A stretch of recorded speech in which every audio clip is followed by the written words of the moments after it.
Evelyn Turner never expected a routine flight to feel like a public trial. She strode into LaGuardia's terminal in sensible pumps and a tailored navy skirt suit, her silver hair swept into a neat chignon, a picture of calm confidence that only years of professional life can bring. Yet the moment she handed her boarding pass to Mr. Jenkins, the gate agent who smelled of too much cologne, she saw that familiar flicker in his eyes. A mix of suspicion and dismissal. "First class, seat 2A, she said, voice steady. He scanned her pass, held it an extra beat, then looked up with a forced smile. "Ms. Turner, we have an enhanced boarding process for selected guests today. Follow me." She arched an eyebrow at the word enhanced. He led her away from the bustling red carpet entrance, past the polished Delta sign, down a narrow corridor where the light was harsh fluorescent and the walls scuffed gray. The smell of industrial cleaner stung her nose. There was no plush carpet, no glass of champagne waiting, just a metal door marked "Authorized Personnel Only." He tapped a card, pushed it open, and gestured her through as though he were escorting a suspect out of sight. Evelyn moved like a shadow through that backstage hallway, every step reminding her that her presence made some people uncomfortable. When she reached the rear stairlift, she saw the real difference. Instead of the broad jet bridge with its glass windows and gentle hum of anticipation, there was bare aluminum, handrails worn smooth, nothing but cold metal beneath her feet. "Flight staff will settle you," he said, his voice cheery but empty. She watched the door swing shut behind her. At 35,000 feet, among strangers who paid the same fare, she felt utterly visible and invisible all at once.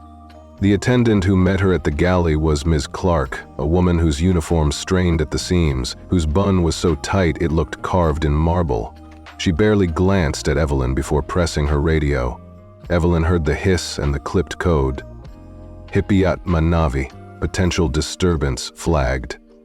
The words hit her like a slap, yet her face gave nothing away. She had been here before. 5-star hotel lobbies, corporate security lines, countless places where her color made her other. Stepping into first class felt like entering a gilded cage. The cabin glowed with soft amber lights and polished wood veneer. Leather seats reclined like thrones. A younger crew member offered warm eucalyptus towels to row 1A, then 1B, then another pair in row 3, but he never looked in her direction as he passed by. No tray of lemon water, no greeting, not even a nod. Evelyn settled into 2A, her carry-on tucked overhead. She glanced at the passenger in 2B, his crisp pinstripe suit, his designer watch, and saw he'd already been offered a towel and his drink. Behind her, Miss Clark reappeared, leaning in to whisper something to the junior attendant. Evelyn recognized the ripple of complicity in their bodies, the way the younger man's shoulders stiffened before he turned on his heel and skipped her row entirely. A woman in 3B giggled as she pressed her lavender-scented towel to her face, welcoming ritual of belonging. Evelyn held her breath, then let it out slowly, her chest rising and falling to the muted hum of the engines. When the captain's voice crackled overhead, "Please secure your belongings and prepare for departure," Evelyn watched everyone else being offered blankets, extra glasses of wine, genuine smiles. Mr. Templeton in 1C got a wink and a second pour of Pinot Noir. The mother of the curious teenager in 1A received a compliment on her handbag. But no one stopped to ask Evelyn if she needed anything. The cabin's silence around her was as threatening as an accusation. A soft murmur floated from row 2B. She thought she heard the passenger consider saying something. His foot tapped, his gaze flickered to her. But he looked away, swallowed his discomfort, and turned back to his Wall Street Journal, his silence louder than any protest. Evelyn saw his Rolex catch the low cabin light. Then he sighed, leaning back into indifference. Dinner service came with another sting. She had pre-ordered sesame-glazed sea bass with jasmine rice and heirloom vegetables, something she once relished on a flight to Paris. But the junior attendant paused at her seat, flipped through a plastic checklist, and apologized without sincerity. Her entree was unavailable. Instead, he placed a lukewarm chicken breast over limp broccoli in a disposable container, the kind handed out to crew or standby passengers. The ceramic plates and sterling silver around her only highlighted the humiliation. Evelyn stared at that mismatched meal and felt a familiar fire ignite in her chest. Her stomach growled, but her mind raced faster. She looked at the cabin like a battlefield, every polished surface now a witness to her quiet defiance. She folded her hands, keeping her voice low, and said, "This is not what I ordered." The attendant nodded without apology. Evelyn inhaled, imagining the storm she would unleash on the world when this injustice couldn't be ignored. She would not be invisible any longer. Evelyn Turner held her tongue as the attendant straightened and said, "Simpler seasoning today, ma'am. Less aggressive spice." She looked at him for a long moment without blinking, then closed her eyes and counted to 3. The man in 2B glanced over at her limp broccoli dinner and went back to nibbling his seared salmon as though nothing unusual was happening. Evelyn didn't take a bite. She placed her folded napkin on her lap, picked up the bottle of water at her side, and twisted off the cap. She saw the label half peeled away before she tasted the lukewarm water. It was obvious they had given her whatever was left over. She set the bottle down, wondering how many layers of dismissal she could endure before the cabin air itself turned toxic. A few minutes later, lead flight attendant Lisa reappeared, leaned in close to whisper orders into the junior attendant's ear, and then vanished again behind the curtain. Evelyn noticed how each crew member took turns servicing her row exactly once, always pausing just out of reach before moving on. It was choreography, not care. She remembered board meetings where colleagues used the same silent treatment, sending a clear message that she didn't belong. A drink list appeared on her armrest for an instant and then disappeared like a mirage. She found a single napkin beside her tray, but no cutlery, no fresh blanket, no concern. Meanwhile, the man in 1C was sipping a second glass of brandy, and the woman 2 rows back received a personalized dessert with her name piped in chocolate. Then a crumpled note fluttered from the galley cart and landed at her feet. She picked it up and read, "C2A, avoid if possible, difficult demeanor, history of complaints, don't engage unless necessary." Her stomach tightened. They had judged her before she spoke a word. Evelyn folded the note twice, tucked it under her tray, and took a steadying breath. The cabin lights glowed softly, but Evelyn felt a chill. Like 60 degrees in here instead of the usual 72. She pressed the call button, not to complain, but to survive. When the junior attendant finally appeared, he hovered a step away and said, "Ma'am, the temperature is calibrated to international standards. Perhaps you're just not used to it." His smile didn't reach his eyes. Evelyn nodded once. Less than 10 minutes later, a stern-faced man with a clipboard appeared and said flatly, "We're doing a spot safety check. Please unbuckle, stand, and show me everything under your seat." Evelyn raised an eyebrow. She complied without protest, emptying her carry-on to reveal only her books, travel blanket, and headphones. He scribbled on his clipboard and then asked her to step into the aisle so he could sweep the area. No one else was singled out. He crouched with a flashlight, opened the locked overhead above her row, and then walked away without apology. Back in her seat, Evelyn felt the weight of every silent whisper as fellow passengers stared or looked away. Her daughter Ava, clutching her puzzle app, glanced up with big brown eyes. When the captain invited other children to the cockpit, Ava raised her hand, but the attendant shook her head and said, "Maybe next time, sweetie. It's a bit complicated." Ava's shoulders drooped as she returned to Evelyn, her excitement crushed. Evelyn brushed a curl from her daughter's face and whispered, "We'll talk later." A few moments passed before a drunk man 2 rows up stumbled toward her with a glass of red wine. Turbulence rocked the plane and his drink spilled across Evelyn's cream-colored slacks and onto Ava's tablet. He slurred, "You should have stayed in your lane, sweetheart." The cabin fell silent. Evelyn dabbed at the stain with a napkin she'd kept in her purse. Lisa arrived just in time to see the mess, but offered no towel, no apology, only the cold directive to file a damage report in Zurich. Evelyn's jaw tightened as Ava's small hand squeezed hers. Every indignity, every calculated slight, had built up like gasoline waiting for a spark. She looked around at the indifferent faces, at the attendants who had weaponized protocol against her, and felt a fire ignite. They had underestimated Evelyn Turner, and at 35,000 feet, she was far from done. Evelyn Turner felt every rule carved in silence pressing down on her like a heavy quilt. From the moment she'd boarded, the crew had treated her not as a valued guest, but as an unwelcome shadow. No one spoke her name. No one offered her even the smallest kindness. Each hushed glance, each clipped instruction, made her daughter Ava clutch her hand a little tighter. Kayla Dorsey, the youngest flight attendant on this Skylux flight, had watched it all unfold.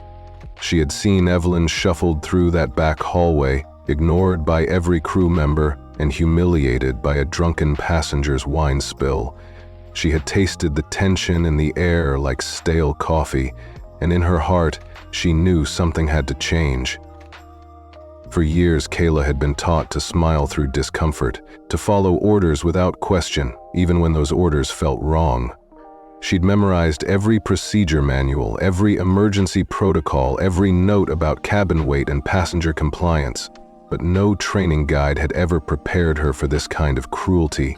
Not one policy covered the silent weaponization of professionalism. She hesitated for less than a heartbeat before stepping into Evelyn's row. Her uniform felt suddenly too tight, her name tag a heavy reminder of her role. But she squared her shoulders and knelt beside Ava's now damp tablet. "Ma'am, let me clean that for you," she said in a voice calm but resolute. She produced a fresh towel and a bottle of club soda, as though she'd been carrying them in her apron pocket all along. Evelyn turned her head just enough to nod, grateful without expecting too much.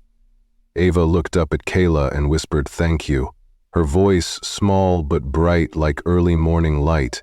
For the first time that afternoon, someone on this flight treated them like real people instead of problems to be managed. Behind the curtain in the galley, lead attendant Lisa's eyes narrowed until they were nothing but cold slits. She marched toward Kayla, crossing her arms as if bracing for battle. "What do you think you're doing?" she hissed, so close that Kayla could feel the heat of her anger. The manifest tag said no contact, Lisa reminded her sharply. "That passenger is flagged. We were told to observe, not to interfere." "Flagged for what?" Kayla countered, her voice steady even as a tremor ran through her hands. "Expecting to be treated like every other paying guest?"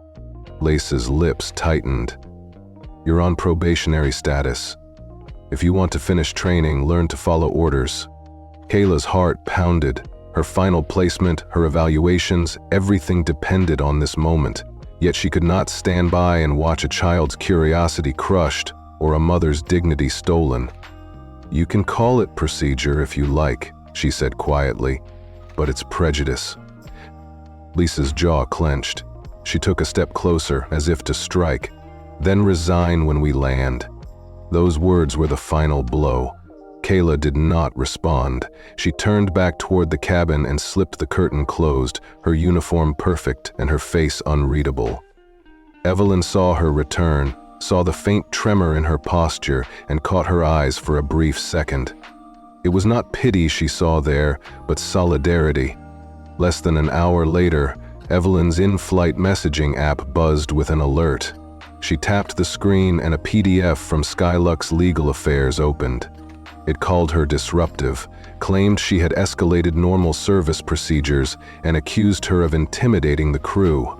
It threatened legal action for reputational damage. Evelyn read it twice, then let out a slow breath she could feel all the way down to her toes. This wasn't just an attempt to silence her. It was a warning shot, a desperate bid to rewrite the story before anyone could hear the truth. She closed the document and smiled, not in amusement, but with cold satisfaction. They had shown their fear in sending this letter. Behind her, Kayla moved through the cabin with robotic efficiency, logging each task in her tablet. She no longer looked at passengers. She no longer paused to offer a drink or a blanket. Every step she took was catalogued by Lisa, who scribbled notes in a little black book. The tension between them was as thick as humidity in July. 20 minutes later, Evelyn's screen lit up with a video clip time-stamped 30 minutes earlier. A passenger in row 3C had captured the aftermath of the wine spill, the scorn on the man's face, the crew's indifference, Kayla's brief act of kindness. Within seconds, it had thousands of views. In real time, news feeds exploded. The hashtag #RidingWhileBlack trended globally. Independent journalists recognized Evelyn as the lead scientist behind a life-saving RNA vaccine. They saw her strength, her poise, her refusal to be erased at 35,000 feet. Back in the cabin, phones pinged with alerts. Passengers leaned forward, their eyes darting toward Evelyn's row. The man in 2B, who'd kept his distance all flight, sat upright, his New York Times app open to an article about a black woman humiliated in first class. He swallowed hard. Lisa emerged from the galley, her perfect composure cracking. A passenger gently blocked her path and held up a phone. "Is this her?" he asked softly. "Is this the woman in 2A?" Lisa's face went pale. She stared at the screen showing Evelyn flanked by medical officials, a vial of vaccine in her hand, eyes bright with conviction. Under the headline it read, "Mitchell, scientist, humanitarian, visionary, target." "Excuse me," Lisa whispered, and vanished behind the curtain. Her steps too quick, her posture too tense. Evelyn's tablet, locked in a secure folder, displayed a document titled "Immediate Withdrawal of Transport Partnership Skylux Logistics Division." It had been drafted days ago, waiting for her approval. She tapped "Confirm" without hesitation. A server 30,000 feet below acknowledged the request. Within seconds, Skylux's transport contracts worth over $1.5 million a year were voided. 3 international distribution hubs received notices that Gen Iris Biopharma would no longer ship under Skylux's banner. At her office back home, an email to the Skylux executive board began to send. Subject line, "You just lost more than a seat. No more polite requests, no more waiting." In the cabin, silence bloomed like a sudden storm. Kayla paused in the aisle, her tray of service perfectly balanced in her hand. She saw Evelyn's calm face, saw passengers whispering and checking their own screens. A man across the aisle leaned forward and said under his breath, "Dr. Turner, I'm sorry I stayed quiet." Evelyn met his gaze and replied softly but firmly, "You didn't." Every word carried the weight of justice being served. More notifications popped up. Stories spread across financial forums. Vantage Dominion divested 7% of Skylux parent shares. 2 more firms pulled out. Skylux stock dropped 14% before trading halted. News anchors called it one of the swiftest corporate falls in recent memory. A private equity chairwoman publicly praised Evelyn Turner's humanitarian work and condemned Skylux discrimination. Back on that plane, Evelyn felt neither triumph nor bitterness. She felt relief. She had turned the tables, held them accountable in the only way they understood. Lost revenue, lost prestige, lost credibility. Kayla watched it all, her heart pounding. In Evelyn's eyes, she saw pride, not in her position, but in the power of doing what is right. Evelyn gave her a slight nod. No words were needed. Outside the window, the sun dipped toward the horizon, painting the sky in shades of gold and crimson. Inside, the cabin that had once felt like a cage now echoed with the quiet reckoning of privilege undone. And somewhere beyond the clouds, a storm had finally broken, one that no policy or procedure could ever contain. Evelyn Turner watched the cabin's tension crackle like static electricity, the silence that had been carefully constructed now unraveling under the weight of global outrage. A well-dressed businessman 2 rows over, who had earlier averted his gaze, was now furiously tapping an apology email on his smartphone, fingers flying over the keys as if each stroke might absolve him of his earlier complicity. Across the aisle, the woman who had laughed delightedly over lavender towels sat rigid, arms crossed, not in comfort but in fear. Her smile vanished as headlines flashed across her screen. And Lisa, the lead attendant whose cold disdain had set this entire fiasco in motion, had not been seen for over 20 minutes, her absence a silent confession of guilt. While the galley door remained firmly shut, the junior attendants whispered like nervous mice under a floodlight, darting worried glances at one another as they tried to make sense of the storm that had erupted at 35,000 feet. In the midst of their panic, Kayla Dorsey moved with focused purpose, the only crew member openly addressing Evelyn's needs. She tightened seatbelts, dimmed reading lights, and refilled water bottles, her movements deliberate and respectful, an unspoken apology woven into every gesture. "Is there anything else I can get you, Miss Turner?" Kayla asked softly, sliding a fresh bottle of ice-cold club soda across the armrest. Evelyn met her eyes and saw defiance flicker in the attendant's stance. She offered a small, genuine smile and said, "No, but thank you for remembering that. A uniform doesn't define your heart." Kayla returned the smile, a tight, proud curve of the lips, and moved on, her walk more assured than it had been hours before. Beside Evelyn, her daughter Ava peered up from the tablet she clutched. "Mommy, are we going to be all right?" she whispered, her voice trembling between hope and exhaustion. Evelyn reached over and gently brushed a strand of hair from Ava's forehead. She gazed out the window, where the clouds had parted just enough to let the sun glint off the Atlantic below, painting silver paths in the endless sky. "We already are, sweetheart," she replied, her tone calm and certain.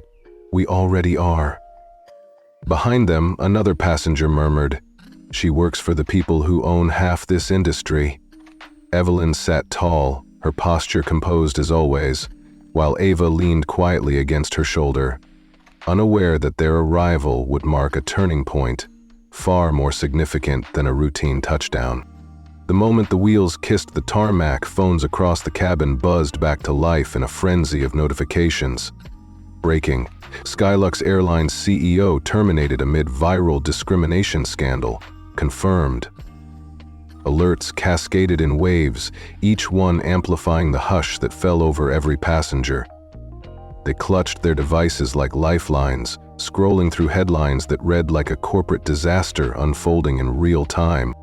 Less than an hour after landing, Skylux's board released an emergency statement announcing the immediate removal of Alan Hartley as CEO, citing gross mishandling of policy and a pattern of negligence that had betrayed the company's core values. Business journals flashed his photo, once celebrated as a visionary in aviation, now accompanied by stories of his spectacular fall from grace. Footage of Hartley's emergency video call leaked to news outlets. Viewers watched him sweat through his suit jacket, choking on excuses about miscommunication and rogue crew members. His voice cracked as he pleaded for understanding. But the board, facing mounting shareholder pressure and an exodus of strategic partners, voted unanimously to oust him. He wasn't going quietly. The very image of his scrambling desperation was replayed endlessly on financial networks. Legal teams swooped in, confirming that Hartley, the VP of in-flight operations, the director of customer ethics, and the head of brand risk had all received federal subpoenas tied to discriminatory practices spanning at least 3 fiscal years. Internal messages, scheduling logs, and service memos were now official evidence in a federal civil rights inquiry. Lisa, whose whispered slurs and orchestrated avoidance had become emblematic of overt prejudice, was suspended pending investigation. The airline's own Slack channels, leaked anonymously, revealed a thread where Lisa referred to Evelyn as entitled baggage in business couture. That screenshot went viral, shared and reshared by millions who were appalled at the callous contempt displayed in corporate chats. Meanwhile, 3 of Skylux's most lucrative transport contracts in Chicago, San Diego, and Boston were formally canceled within 12 hours of Evelyn's name surfacing in the scandal. These hospitals, long reliant on Skylux for emergency organ transport and critical pharmaceutical shipments, publicly cited a breach of ethical trust and concern for patient dignity when announcing their contract terminations. The lost revenue topped $48 million, confirmed in a late-evening SEC filing that sent Skylux stock plummeting for the second consecutive day. Trade analysts labeled it a textbook reputational collapse, while social justice advocates hailed it as the first time accountability had landed faster than a Boeing 747. As news of the scandal reverberated across the country, protests sprang up at major airports. At LAX, a group of nurses donned scrubs and staged a sit-in at the Skylux ticket counter, carrying signs that read, "We won't let patients fly with prejudice." At JFK, students lined the terminal, wearing t-shirts bearing Evelyn Turner's silhouette and the words, "Her seat was earned. Your silence wasn't."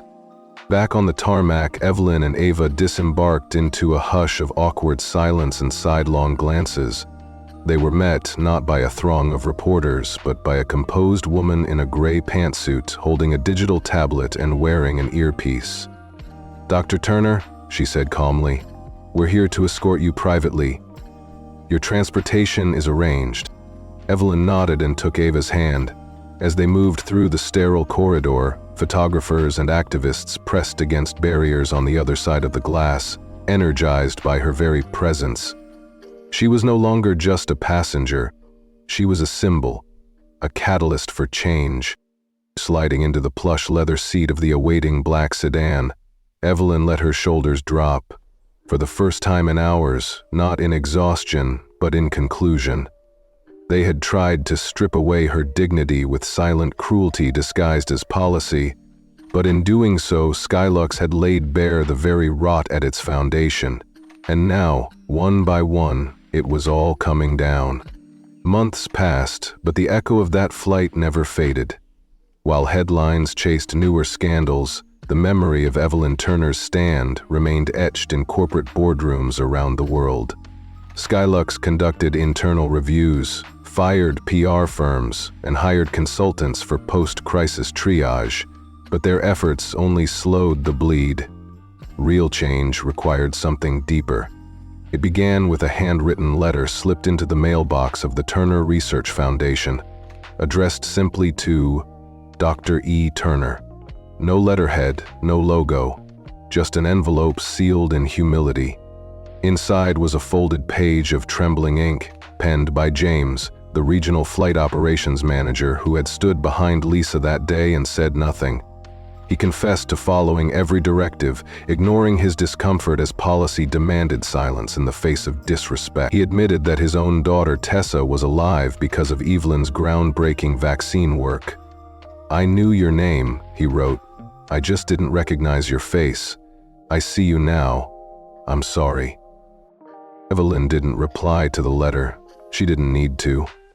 Days later, James appeared at the Foundation's annual ethics symposium, not as a guest, but as a volunteer at the check-in table. Evelyn spotted him across the lobby and approached. Without a word, she placed a hand on his arm and said, "You gave me silence when I needed a voice. Today, you showed up. That matters." Tears brimmed in his eyes. In that moment, power shifted once more, not through contracts or subpoenas, but through genuine human reckoning. Over the next year, Skylux was dismantled and rebuilt under the uncompromising gaze of public scrutiny. A new leadership team, diverse in background and philosophy, took the helm. From mandatory anti-bias training at every level to revised boarding protocols audited by independent third parties, no practice was left untouched. Yet the most symbolic transformation came when the board extended an offer that stunned the airline industry. Dr. Evelyn Turner, the woman they had once tried to erase from Seat 2A, was named Honorary Advisor on Human Dignity and Service Ethics. She accepted not for prestige, but for purpose. She rewrote Skylux's code of conduct, reframed how dignity was measured in customer service, and introduced accountability metrics that prioritized real impact over polished image. She insisted that every crew member, from the captain down to the cabin attendants, undergo immersive workshops led by those who had once been overlooked or displaced. Empathy would no longer be optional. It would be ingrained. Exactly 1 year to the day after that fateful flight, Evelyn Turner and Ava boarded a new Skylux airliner. Different livery, different crew, same seat number, 2A. This time, Ava was welcomed into the cockpit by a captain who knelt to her eye level, asked if she loved science, and showed her the controls with the same wonder he had shared with dozens of children before her. Kayla, now a lead attendant, offered towels and refreshments to every passenger. No exceptions, no hidden codes, no choreographed avoidance. At 36,000 feet, Evelyn gazed out at the endless sky, sunlight glinting like promise on the horizon. Ava leaned in and whispered, "Mommy, is this what justice looks like?" Evelyn smiled, her heart full. "No," she said softly, "this is what change feels like." The end. If Evelyn's journey moved you, please like, subscribe, and share where you're watching from. Which part of her story resonated with you most? We'd love to hear your thoughts. From Evelyn's journey, we draw a powerful reminder that courage often begins with a single, quiet act of resistance.